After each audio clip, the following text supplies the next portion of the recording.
Hey friends! In this video, we're going to talk about the Nanit Pro Smart Baby Monitor.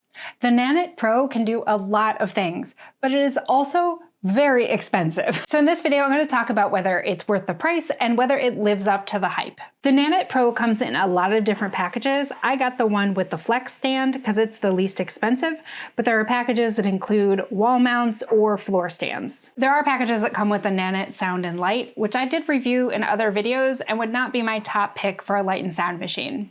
So with the package I got with the flex stand, inside the box you'll find a camera, the small stand, a charger block, and a breathing band that's good for ages 0 to 3 months. I'm always interested to see if cords can be replaced, and the cord is connected to the stand on this one, so it would not be replaceable. The setup of the camera with the app was pretty easy and went pretty smoothly. The only problem was it would not let me set up the camera without activating a subscription, so I had to start a free trial and put in my payment information.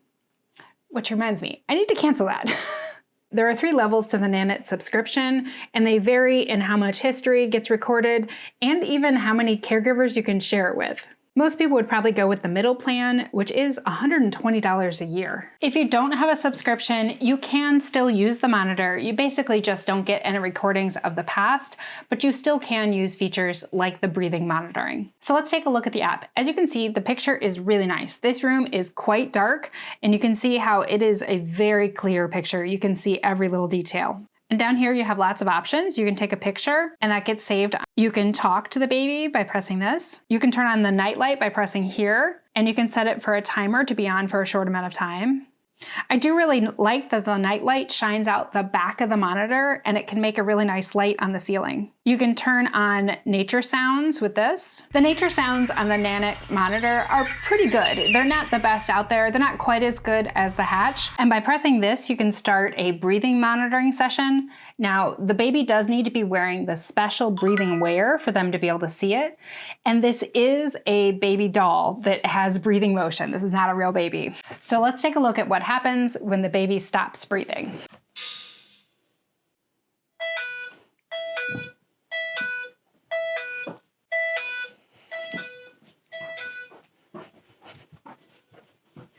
So as you can see, the red alert when the baby stops breathing will definitely wake you up.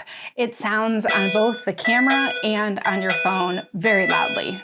So this is the wrap that you need to use for the breathing monitor to work. This one comes with the camera, and I was surprised to see that you have to have this underneath the baby's arms. It needs to go around like this. So you can't swaddle the baby's arms down and then use this wrap. If you want to do a swaddle, you have to buy the Nanit swaddles. The reason is because they don't want this wrap sliding up over the baby's face. As the baby's needs change, there are sleep sacks as well as pajamas for bigger babies. In order to use this growth monitoring, you have to use their special sheets so that they can see when the baby is growing, and you must have the monitor mounted above the baby. But it looks like Nanit doesn't even sell their sheets anymore. I could find them for sale a couple other places though. I only have one Nanit camera, but apparently the app can do a split screen if you have more than one camera. Under the settings, you can change things about your notifications. It can notify you for motion, sound, and cry detection. And I will say that the notifications from this app are miles better than any other one I tried. It's really impressive how it can differentiate a cry from other sounds. It does that better than any other app. Down here, you can see when it has recorded for an event in the monitor. And up here, you can see constant recording if you have the upgraded subscription, which I do not.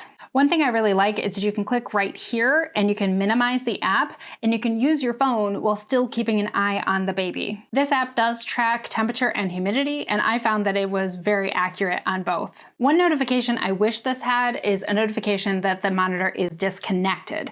If the monitor loses power or loses internet access, it doesn't tell you unless you're watching it. Another nice feature of the Nanit is that it will track sleep schedules automatically. You would find that here under Insights. But it's telling me I can't do it with the stand I have. It must be connected to the wall mount or the floor stand. And the wall mount and floor stand are $100 each. And of course, you need a subscription for that. I have found the connection to the app does seem to be pretty stable, although my home Wi-Fi is quite stable.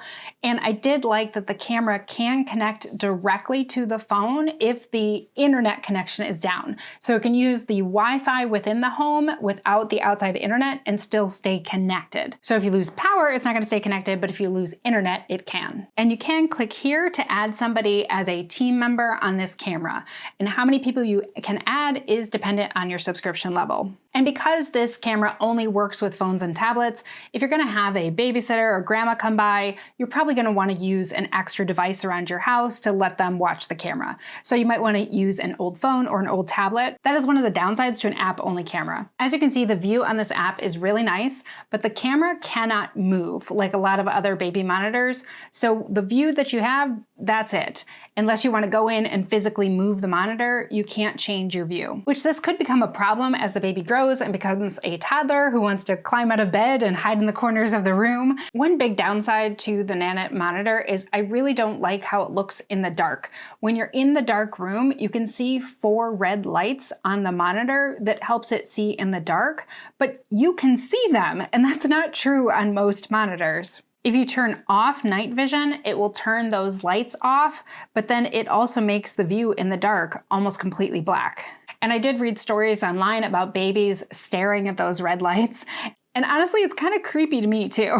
So let's talk about the overall pros and cons of the Nanit Pro baby monitor.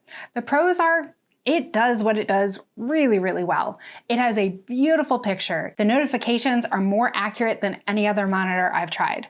The breathing monitoring without any extra electronics is pretty incredible how well it works. But I would question whether the breathing monitoring is good for the parent's sanity.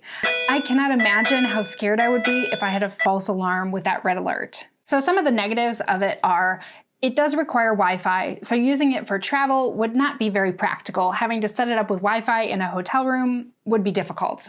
And because it's app only, you don't have a parent unit that you can pass off to a babysitter or grandma. And I really don't like that you can't turn off those red lights at night, but I'm not sure that's a deal breaker. And to get most of the cool features, you have to have a pretty expensive subscription.